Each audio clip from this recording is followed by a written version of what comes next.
Our topic this morning, beloved brethren, amazing truths about Christ's incarnation. Ang totoo mga kapatid, ang tinatawag Christmas na maraming mga taong hindi na nakakaalam kung anong kahulugan yan, sa isang salita, ang ibig sabihin niyan, incarnation. Ang pagkatawang tao ng Panginoong Hesukristo. So itong second person of the triune God, kasama ng Ama, kasama ng Banal na Espiritu, na they have existed forever. Ang ibig sabihin, wala silang pasimula, wala silang katapusan, eternally existing, and they are equal with each other. And yet, itong tinatawag nating second person of the triune God, the Son of God, si Jesus Christ, nagkatawang tao. At alam ko mga kapatid at mga kaibigan, history na po yan. History. Ang ibig sabihin, talagang nangyari na nga po yun. Nangyari nga po yun. At talagang hindi po yan maidideny ng mga tao na mayroong isang exclusive na pangyayari sa sanlibutang ito. Na kung saan ang eternal Son of God, walang iba ang Panginoong Hesukristo, na kasama ng Ama at kasama ng Banal na Espiritu ay nagkatawang tao. Okay? Ang tawag niyan, incarnation. So we start reading these words, mga kapatid, na makikita agad natin na talagang nangyari nga ito. Sabi dito sa John chapter 1, 1 and 2, "In the beginning was the Word, and the Word was with God, and the Word was God. He was in the beginning with God." Mapansinin po ninyo agad-agad yan. Ang ginamit na linking verb yan, was the Word, or was. Ang ibig sabihin, pagsimula ng sinasabing beginning or simula, dati na nandyan ang salita. Kaya nga wala siyang pinagmulan, eternally existing. At sabi naman dyan, and the Word was with God, kasama ng Ama. Before eternity, or before itong time natin, nandoon na, kasama ng Ama. And the Word was God. Very explicit naman po yan. Maliwanag po yan. Ang salita na tinutukoy dito, na kasama ng Ama, ay Diyos. At makikita nyo, persona siya. Tingnan nyo ang verse 2, He was in the beginning with God. So hindi ito parang concept lang. Sabi ng iba, panukala. Hindi persona nga eh. Kung panukala yan, it was in the beginning with God. No, it's not. He was in the beginning with God. Pagdating mo sa verse 3 and 4, all things were made through Him. Nandyan pa rin ang personal pronoun Him. And without Him, nothing was made that was made. Lahat daw ng bagay ay ginawa sa pamamagitan niya. Itong word na Diyos. At walang anumang nagawa kung wala siya. And then sabi ng verse 4, in Him was life. So walang nagbigay sa kanya ng buhay, siya mismo ang buhay at siyang nagbibigay ng buhay. In Him was life, and the life was the light of men. So kung mayroon ka nitong buhay, magkakaroon ka ng liwanag sa iyong buhay. Kung mayroon ka nitong buhay. Di ba? Okay. And then, jump tayo sa verse 14. Sabi dito, and the Word became flesh and dwelt among us. So, pansinin po ninyo, the Word na tinutukoy sa verse 1 ay nagkatawang tao. The Word became flesh. Yung word na flesh, yung tinatawag sa Greek karne, yun nga tinatawag natin incarnation. And the Word became flesh and dwelt among us. So talagang tunay na nakita, di ba? Dwelt among us. Nang isinusulat ito ni Apostol Juan, sinasabi niya sa atin, ito na salita na Diyos, na kasama ng Diyos, ay nagkatawang tao at nanirahan kasama natin. And speaking of the reality ng presence ng Panginoon, and we beheld His glory. Oh, grabe mga kapatid. Walang pagsala nga itong tinutukoy dito na nagkatawang taong Panginoong Jesucristo. And we beheld His glory. Nakita namin ang kanyang kaluwalhatian. Kung ordinaryong tao lang ito, mayroon ba yung kaluwalhatian? There's none, di ba?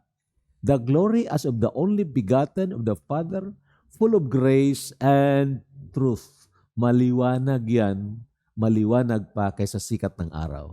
Na itong Kristo ng Biblia ay Diyos na nagkatawang tao. Now, verse 16 ng chapter 3 of 1 Timothy, sabi rin ni Apostol Pablo, and without controversy, great is the mystery of godliness.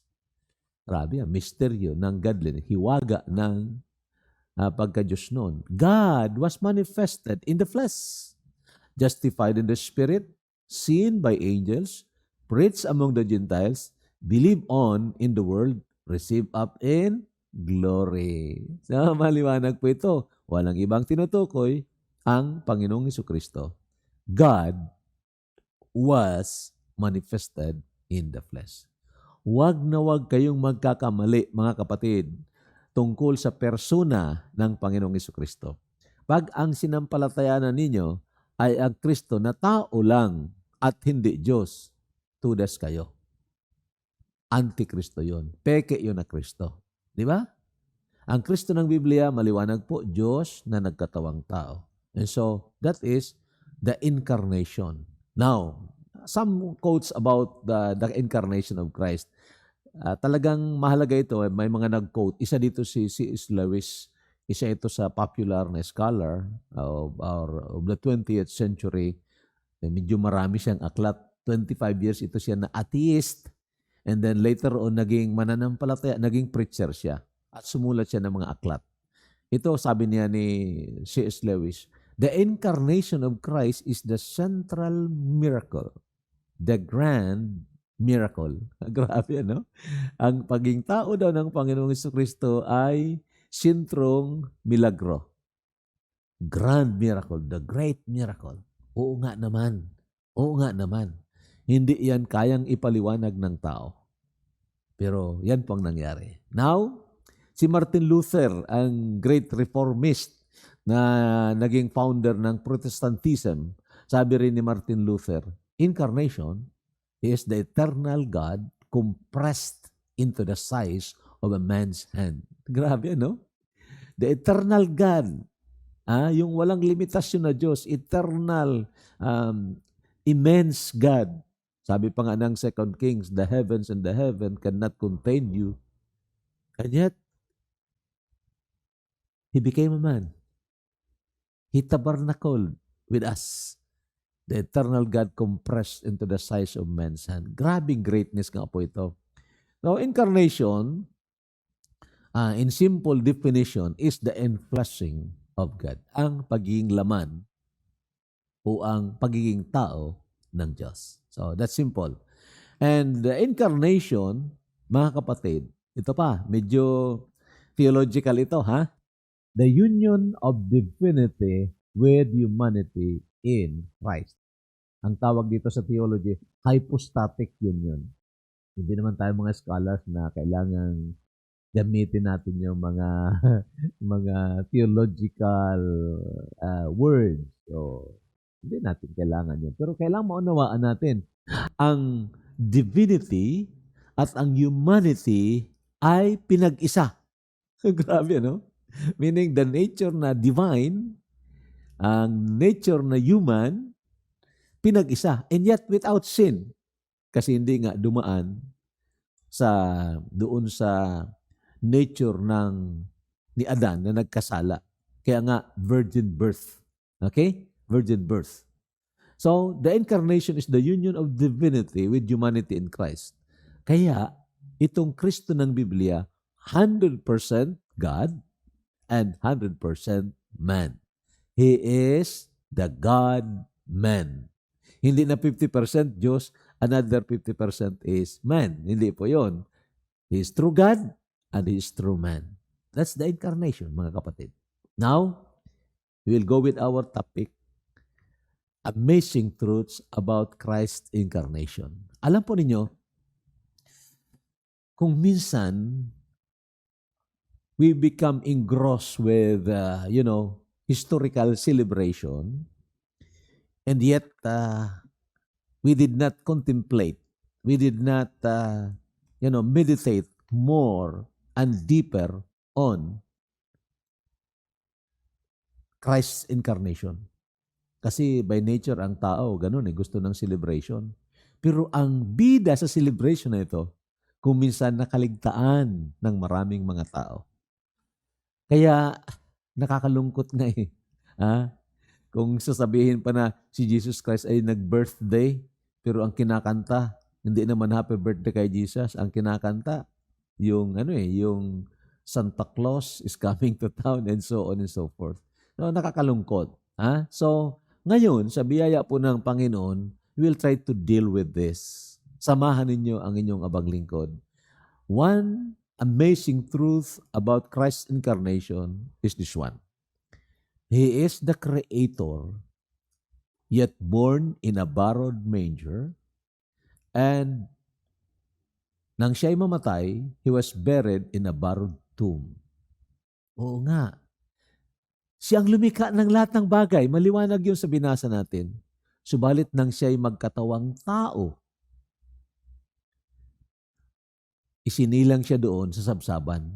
Hindi nga niya pag-aari yung sabsaban.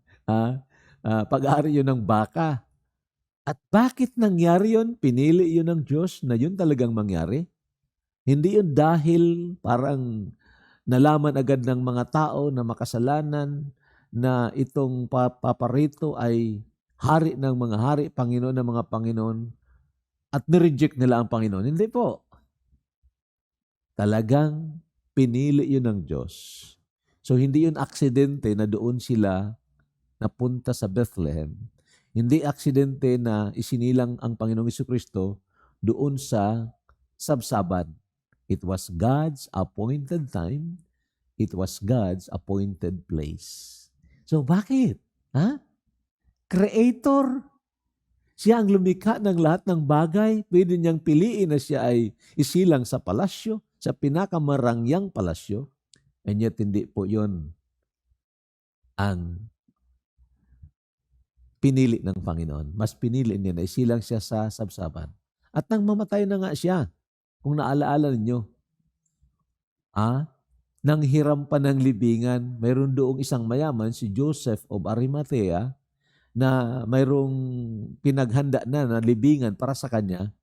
Ngayon, matapos na tanggalin na ang Panginoong Jesucristo doon sa cross, inilibing siya doon sa libingan ni Joseph of Arimathea. Hiniraman na libingan. So, nagpapatotoo ito mga kapatid nga. Ang Panginoong Jesucristo hindi taga rito sa sanlibutan. Hindi taga rito. Katulad din natin, hindi rin tayo taga rito. Oo. Kaya nga, dapat ang thinking, ang mindset natin ay katulad ng mindset ng Panginoong Jesucristo. Ito mga verses na pinasa natin kanina. In the beginning was the Word, and the Word was with God, and the Word was God. He was in the beginning with God. All things were made through Him, and without Him, nothing was made that was made. In Him was life, and the life was the light of men. Maliwanag po yan, creator siya, and yet isinilang siya sa sabsaban. And of course, namatay siya, hiniraman ang libingan. Another truth, mga kapatid, na gusto nating tingnan, mayroong awit na talagang totoo naman ito, na awit na yon, na dinidescribe doon ang Diyos as the giver of immortal gladness. Sabi ng Panginoon sa kanyang mga alagad, sabi niya, these things have I spoken unto you, that your joy, or that my joy might be in you, and that your joy might be full. So meaning, giver of joy siya. At giver ng fullness of joy ang Panginoon. In fact, siya nga ang nagsasabi, sabi niya, if any man thirst, let him come to me and drink. Okay? And then he was also saying, I am the bread of life. If anyone comes to me, he will no longer hunger, he will no longer thirst. So, makita nyo, ang Panginoon na ang Panginoong Jesucristo ay talagang giver of eternal satisfaction. And yet, kung minsan nakakaligtaan natin, nang siya po ay magkatawang tao, tinatawag siya a man of sorrows, acquainted with grief. Grabe po ito mga kapatid. Sabi sa Isaiah 53 verse 3, He is despised and rejected by men, a man of sorrows and acquainted with grief. Ang tao, tinatawag siya tao na puno ng kalungkutan. At talagang nandoon siya, familiar with grief. And we hid as it were our faces from him. He was despised and we did not esteem him. 500 years ago pa, bago magkatawang taong Panginoong Jesucristo, dinidescribe na ni Isaiah na itong darating na Kristo. In fact, sa kanyang pananalita dito, parang dumating na, He is despised, present tense na yon. A man of sorrows and acquainted with grief. Yun ang description. Ganyan na mga kapatid, kung tayo ay dumaraan sa mga kapighatian ngayon o kaya sa mga kalungkutan, say the departure of our loved ones, ang pagkakasakit ng ating mga mahal sa buhay, ay makakalungkot talaga yun. Pero alalahanin po ninyo, ang Panginoong Jesucristo nagbibigay ng eternal gladness. And yet, nang siya ay mapunta sa libutang ito, pinili niya na dumaan din sa dinaraanan mo. At sobra pa ang kanyang dinaanan, of course. Okay? So, that's a great comfort to us. Then, pangatlo mga kapatid, He holds the waters in the hollow of His hand and stills the raging sea, yet was strengthened by an angel. Nang una kong mabasa yan mga kapatid sa Luke 22, yung He was strengthened by the angel, sabi ko, aba, humina ang Panginoon. Bakit pinalakas siya? At ang nagpalakas pa sa kanya, created being niya, ang angel. Grabe. Ha?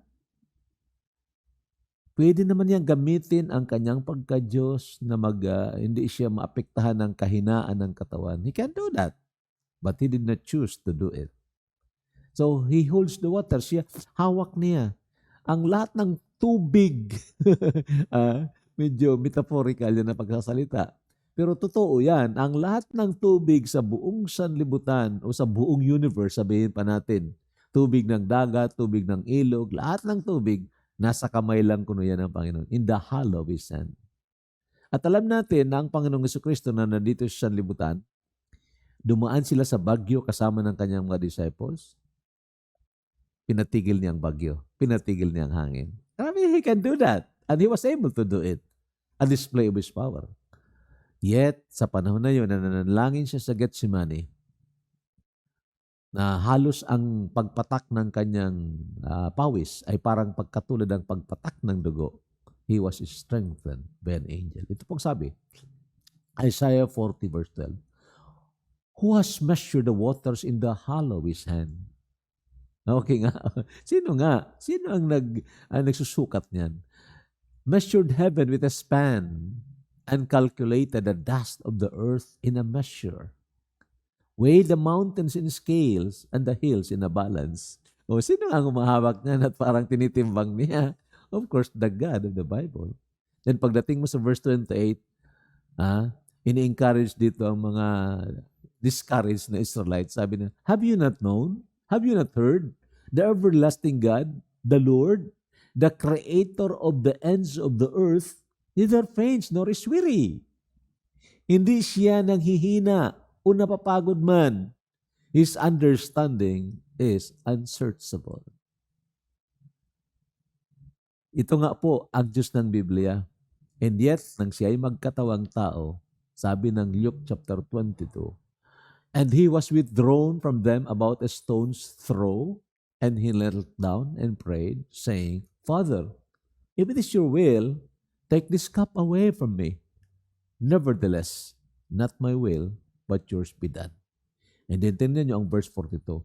Then an angel appeared to him from heaven, strengthening him. Grabe. Nanghina siya ng gusto. Pinalakas siya ng anghel. At kung minsan may mga kaibigan tayo na hindi nakaintindi nitong incarnation, ang pagiging tao ng Panginoong Jesucristo, at sasabihin, bakit kung siya ay Diyos, bakit nanghina siya? Dahil sabi ng Isaiah chapter 40, verse 28, He does not faint. Hindi siya nanghina at hindi siya napapagod. Bakit napagod siya? Yun nga ang sinasabi natin, the paradox of incarnation. Ang kapatid, ha? The paradox of incarnation. Totoo talaga na ang Panginoong Jesucristo ay Diyos at pwede niyang piliin na gamitin niya ang kalakasan upang hindi siya manghina sa anumang klaseng panghihina. But He did not choose that. Mas pinili niya na daanan ang dinadaanan mo ngayon, yung panghihina. Katulad mo, katulad ko, nanghihina, ang Panginoong Jesucristo dumaan din yan. And He was strengthened by the angel. What a great humility, mga kapatid. They're very, very amazing. And then, of course, ang pang-apat, medyo dito mag-dwell tayo ng konti. He was a refuge to the oppressed.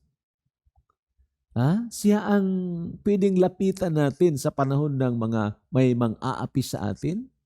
Siya ang kanlungan natin. Siya ang pwedeng makaunawa sa atin at makatulong sa atin. He is both good and great, gentle and strong. Ganun ang Panginoon. He was a refuge to the oppressed. Naapi ka, pwede kang lumapit sa Kanya. Yet, wonders of all wonder, mga kapatid, wonder of all wonders, ito po, yet He allowed Himself to be oppressed. Hinayaan niya, tinulutan niya na siya ay apihin. At ang nag-api sa Kanya, mga nilikha niya ito, na kayang-kaya ng pulbusin kahit isang segundo lang. And yet He did not do it. This is really amazing truth. Tingnan niyo ang verse na ito. The Lord also will be a refuge for the oppressed. A refuge in times of trouble. Oo nga. Mapagkanlungan natin siya. At hindi na tayo itatakwil kung tayo lalapit sa Kanya. Binabagabag tayo ng kasalanan, binabagabag tayo ng problema, binabagabag tayo ng mga kahinaan natin, lumapit tayo sa Panginoon. Hindi ka niya itatakwil. Ang tao, ay maaari ka pang itakwil ng tao. Lalo na, kung naalala niyo doon sa Yolanda incident nga, mayroong isang simbahan na nagpapakilala na sila ay sa Diyos. Pero ang mga taong gustong magkanlong sa kanila, hindi nila pinapasok. Di ba?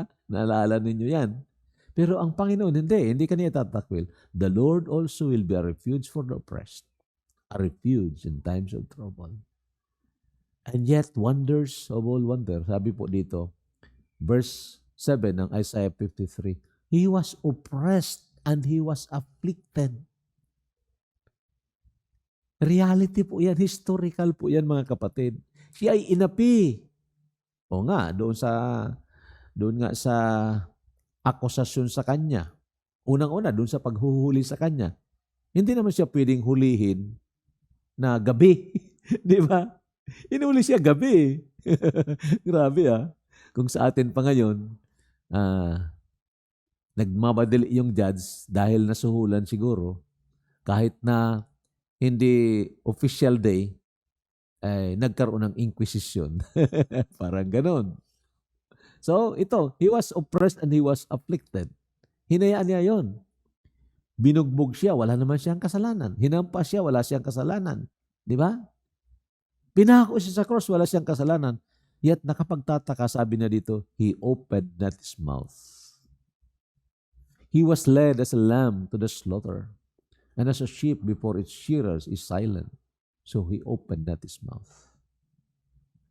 Hindi siya nagbukas ng kanyang bibig para sumpain ang mga taong ito na nag-api sa Kanya.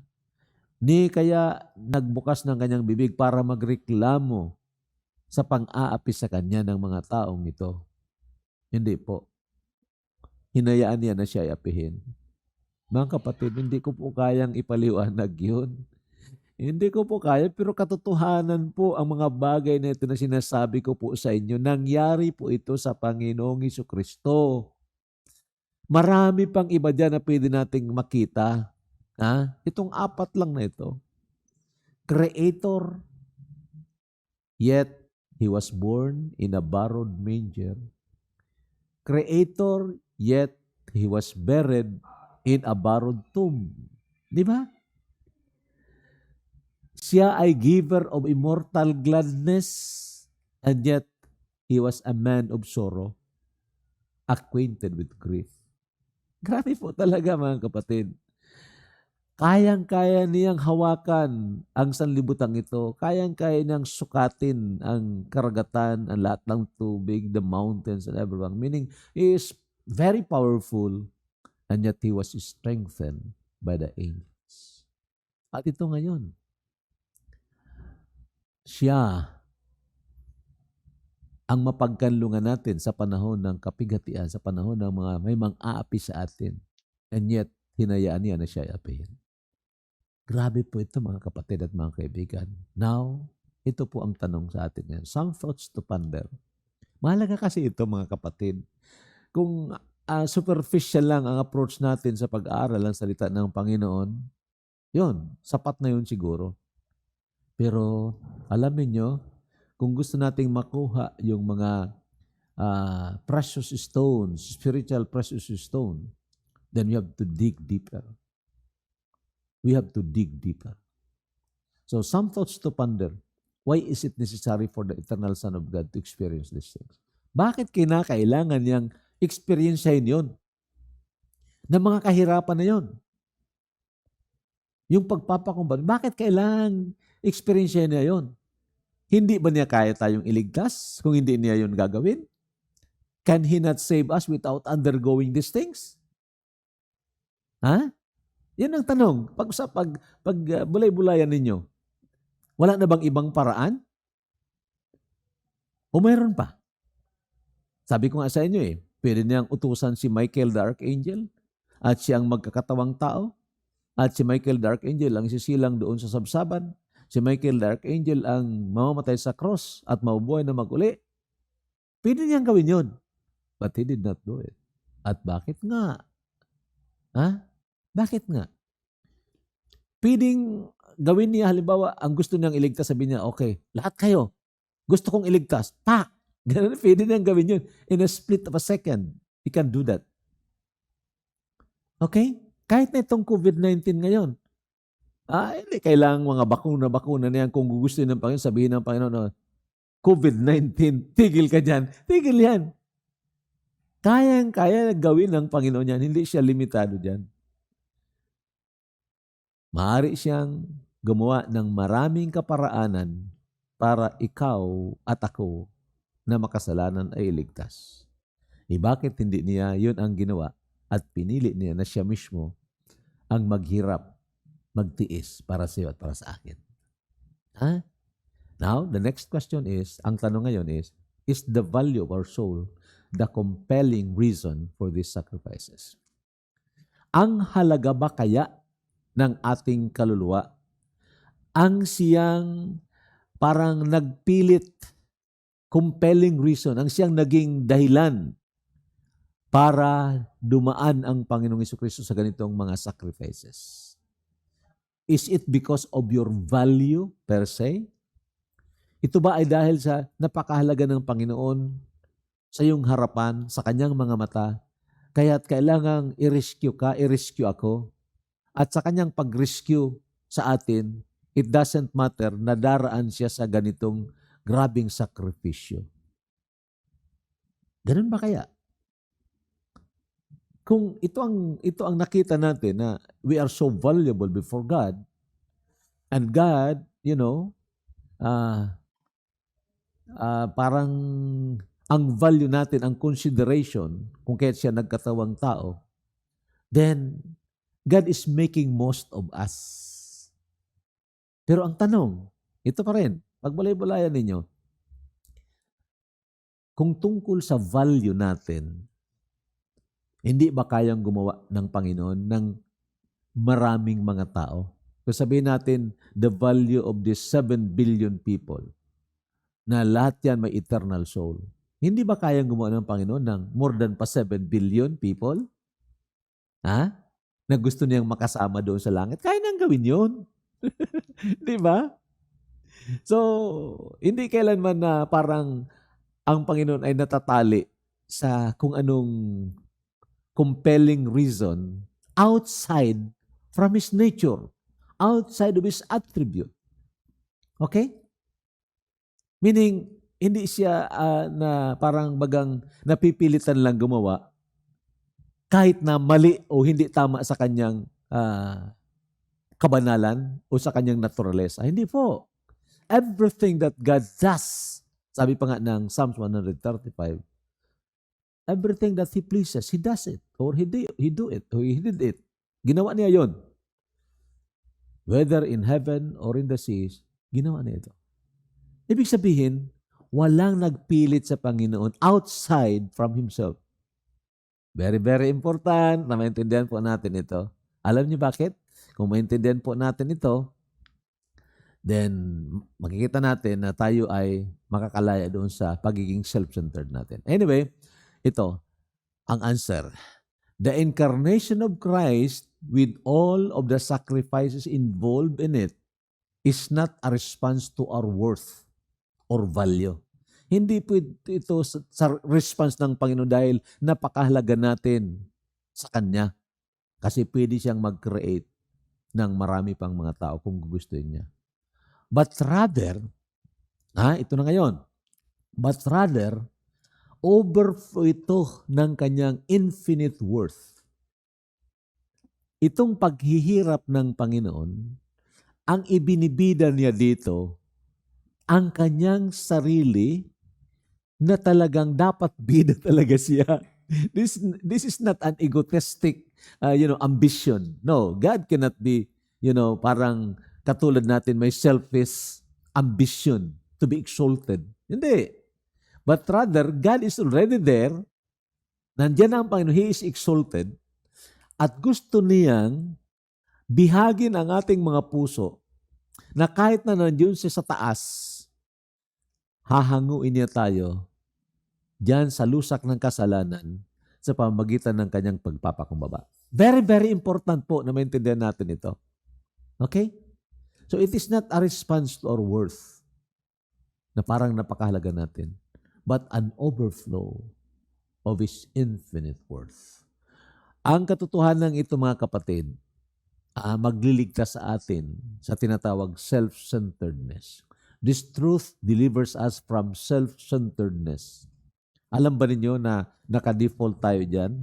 Na gusto natin palaging tayo ang pinapansin, palagi tayong bida. Kaya nga, kung mayroon tayong ginawa na medyo commendable, na gusto natin i-post yan sa Facebook, pag pinost natin sa Facebook, may mga nag-like. Wow, aba, bibilangin mo yung nag-like. Aba, maraming nag-like ha. Pero, pag may nag-unlike, titingnan mo yun, sino ba yung nag-unlike? Bakit siya nag-unlike? Di ba? Kasi defaulted po tayo doon na tinatawag, gusto nating hangaan. Grabe ha? Gusto tayo maging bida. Pero paalala muli, sabi ko sa inyo, iisa lang ang bida sa Bible. Of course, that's the triune God. And of course, in the person of Christ, siya ang bida. For in Him dwells the completeness, the fullness of Godhead. So, tayo, extra lang po tayo. Si Satanas kontrabida. Okay? So, ang katotohanan ito, pag maintindihan po natin, mga kapatid at mga kaibigan, then, makakaligtas tayo, makakaalis tayo sa sirkulo ng ating pagiging makasarili. Self-centeredness. At ang mangyayari, ang ating puso't isipan ay parang bibihagin niya ng Panginoon sa pamamagitan ng kanyang dakilang pag-ibig upang siya lang at tanging siya lang ang hangaan na talagang siya man lang ang makapagbibigay ng tunay na satisfaction na hinahanap ng ating puso. Mga kapatid, Of course, may rin tinatawag thrill kung ikaw ay pinupuri ng tao. Mayroong thrill doon. Parang lumaki ang tainga mo, pinuri ka. Pero, sabihin ko sa inyo, panandalian lang yon. Lalo na kung alam mo rin ang sarili mo na hindi naman karapat-dapat na purihin. Di ba? Pero ang Panginoon, pag na-discover po ninyo ito, na pag ang focus natin ay dito sa value, sa worth ng Panginoong Jesucristo, at ang puso natin ay i-embrace natin itong Panginoong Jesucristo as our greatest treasure, then the joy and the peace that passes understanding, may experience po natin yan. A foretaste of heaven. Ha? At ito naman ang talaga ang inaadika po natin. Hindi itong parang mga pahapyaw lang na preaching na kinikiliti kayo. Ha? Para okay lang. Pero okay lang for what? And for when? And for until when? Ha? Okay lang for what? Okay lang para sa sanlibutan ito? Hindi nyo kailangan ng preaching. Maraming psychologists yan, psychiatrists, doon na lang kayo. Pero kung kailangan yung eternal comforts, kailangan yung eternal satisfaction, then you need a preacher who preaches God's word. Okay? Okay, mga kapatid. 2 Corinthians 5:15, ito pang sabi, and that He died for all, and that they which live should not henceforth live unto themselves. Hindi na tayo dapat mabuhay para sa ating sarili, but unto Him who died for them and rose again. Ayun nga, tama eh. Ang buhay natin para kay Jesus ito. So, another answer, the incarnation of Christ calls us to follow His example of lowliness and costly love. Grabe ito, nakapakubabaan ng Panginoong Jesucristo. Kailangan ito ang mangyari rin sa atin sa pamagitan ng kalakasan ng Banal na Espiritu. Dahil tayo by nature, hambog tayo eh. Talagang hambog tayo. Gusto nga nating purihin tayo. Gusto nating maitaas. Pero opposite. Ang Panginoon, nasa itaas na siya nagkatawang tao. Tingnan niyo itong mga verses na ito. Let this mind be in you. Sinasabihan ni Apostol Pablo ang mga mananampalataya dito sa Philippians. Kasi katulad din natin, itong mga mananampalatayang ito, mga kapatid, ay medyo nagpapataasan. Ha? Pero ang sabi niya, let this mind be in you. Ano yung mind ng Panginoon? Na bagamat siya ay nasa forma ng Diyos, He is in the form of God. Hindi niya inisip na ang pakapantay niya sa Diyos ay parang hindi na pwedeng iwanan. Kundi siya ay nagpakawalang halaga, but made Himself of no reputation, taking the form of a bond servant.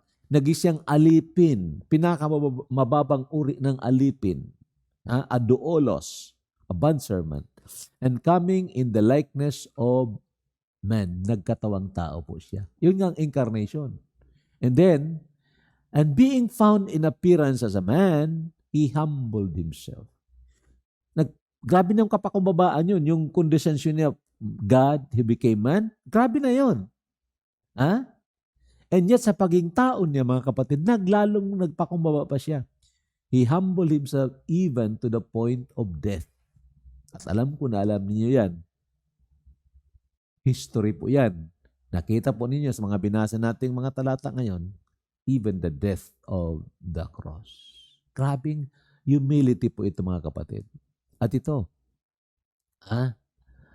kung ang isang taong nasa pinakamataas na posisyon, nagpakumbaba para paglingkuran ang mga taong nagkontra nga sa kanya, glorious po yan. It's glorious. When the lofty person humbles down to serve, it's glorious. Grabe. Grabe, kalwalhatian yan. Grabing kagandahan yan. At kung makita natin ito, mamagitan ng ating spiritual na mga puso, then makikita natin ang value ng Panginoon, magagalak tayo doon. Pero kung hindi natin makita yan, dahil gusto nating tayo ang papurihan, then mapapahiya po tayo. When the lowly exalts himself, it's shameful. Oo nga. Tayong mga dati ng mababa, makasalanan, gusto nating iangat tayo sa ating sariling kaparaanan, nakakahiya po yan. Mapapahiya po tayo. Okay? Tulungan tayo ng Panginoon na ganito nga ang maging pag-isipan natin. Sabi ng verse 9 and 10, "Therefore God also has highly exalted him and given him the name which is above every name, that at the name of Jesus," maliwanag po yan ha, hindi yan the name of Mama Mary or sino mga santo-santa dyan, "at the name of Jesus, every knee should bow."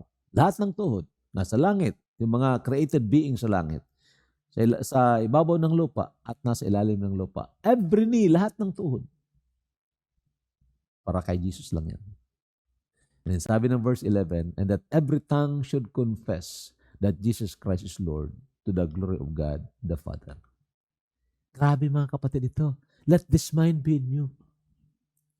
Ito ang grabing pagpapakumbaba ng Panginoong Jesucristo na gusto ng Panginoon na makopya rin natin. Na handa tayong magsakripisyo kahit na kapalit pa ng ating buhay para maluwalhati ang Panginoon. Costly love. Now, ang tanong, kaya ba natin ito? Of course, hindi po. Hindi ko po yan kaya. Hindi natin kaya yan. Kaya nga, binigyan tayo ng banal na Espiritu. Di ba? Kaya nga ang banal na Espiritu na nananahan sa atin, kapag natuto tayo magpasakop sa banal na Espiritu, declaring ourselves to be dead indeed unto sin, but alive unto God, then ang buhay na ito, na katulad ng buhay ng Panginoong Jesucristo, ang siyang mamamayani sa buhay natin. So yun po mga kapatid ang tinatawag Christ-likeness. At sana tulungan tayo ng Panginoon. Christ became man. That was the infleshing. Dapat makita rin tayo o makita rin ang Panginoong Jesucristo sa buhay natin. Magitan ng ating mga bibig, pamitan ating mga decisions and actions in life, makita sana ang Panginoong Jesucristo. Mga kapatid at mga kaibigan, maraming salamat po sa inyong panunood. Purihin ang Panginoon, sambahin ang Panginoon, at pagpalain po ang bawat isa sa atin. Maraming salamat po.